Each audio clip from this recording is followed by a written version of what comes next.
For thousands of years, aloe vera has been considered a magical medicinal plant. Even the Aztecs used it as a miracle drug to treat many diseases. Traditional medicine appreciates its detoxification, purging, acid neutralization and fat reduction. According to modern research, it has a positive effect on blood sugar levels and blood lipid concentration, including cholesterol levels. But aloe vera is not always aloe vera.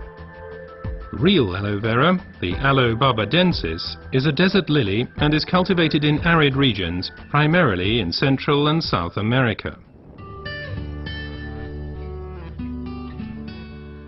The effects of aloe vera are strongly dependent upon how it is processed, and the differences already begin with how it is harvested. In order to avoid damaging the plant, the leaves should ideally be cut by hand. As the outer skin of the leaf contains poisonous aloin, a substance that protects the plant from animals and has a laxative effect on humans, the skin must be carefully separated from the inner leaf gel. This leaf gel is the most valuable part of the aloe vera plant. The gel has been proven to contain over 150 vital substances, such as vitamins, enzymes, polysaccharides and trace elements. It's this unique combination of ingredients and the way in which they interact with each other that results in the healing effect. One of the most important plant substances is asiminan, which has a positive effect on the immune system and can also reduce inflammations and free radicals. The result, the oxygen supply improves. Let's take a closer look at this fact. Blood is supplied with oxygen in the lungs and then transports it via the blood vessels into the cells. The large blood vessels branch out, becoming smaller and smaller, until they turn into tiny capillaries. Capillaries, by the way, are the smallest blood vessels. This is where the oxygen passes over from the blood vessels into the cells.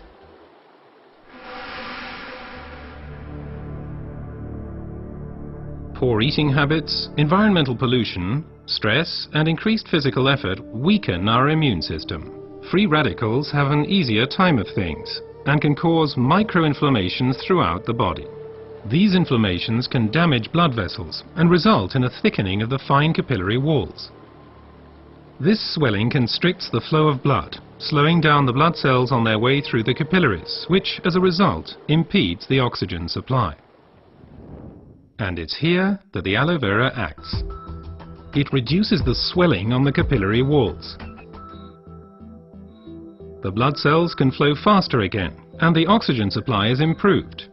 Furthermore, toxins and impurities are removed more quickly. The latest studies have revealed that other natural substances can improve the effects of aloe vera even further. These substances primarily include silicon, but they also include evening primrose and alkaline minerals. But first let's look at silicon a bit more closely. For our bodies, silicon is life essential and a structure building element. We already know it as quartz sand as it occurs in stones and cement. In the body, silicon is there to stabilize our human tissue. As a supportive element, it strengthens bones, hair, nails, connective tissues and also the walls of our capillaries. As we grow older, the capillary walls have a tendency to lose their form and resilience. They can literally collapse, interrupting the blood flow. At the worst, this can lead to a stroke or a heart attack.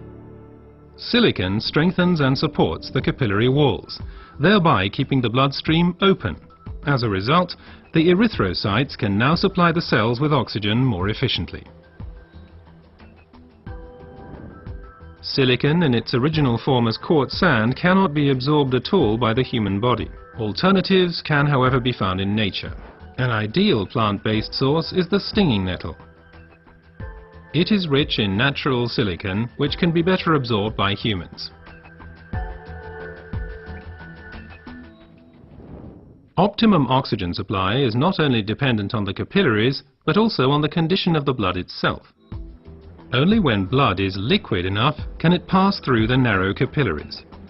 For improving flow properties of blood, we have evening primrose with its polyunsaturated fatty acids and basic alkaline minerals.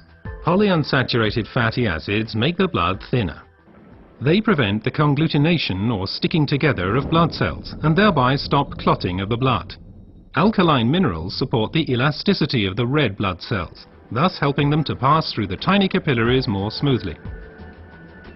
Both help to increase the blood's rate of flow and thus contribute to maintaining an optimum oxygen supply. So let's review the main points again. The supply of oxygen to our cells is a vital prerequisite for our overall health and also helps to safeguard us against serious illnesses. Aloe Vera, with its decongestant effect, improves the oxygen supply. Silicon strengthens the vessel walls and keeps the bloodstream open. Reinforcement comes from evening primrose and basic alkaline minerals.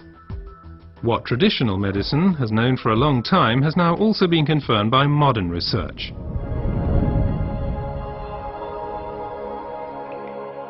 Aloe Vera improves your oxygen supply and therefore your general health. Because oxygen means life. Place your trust in Aloe Vera.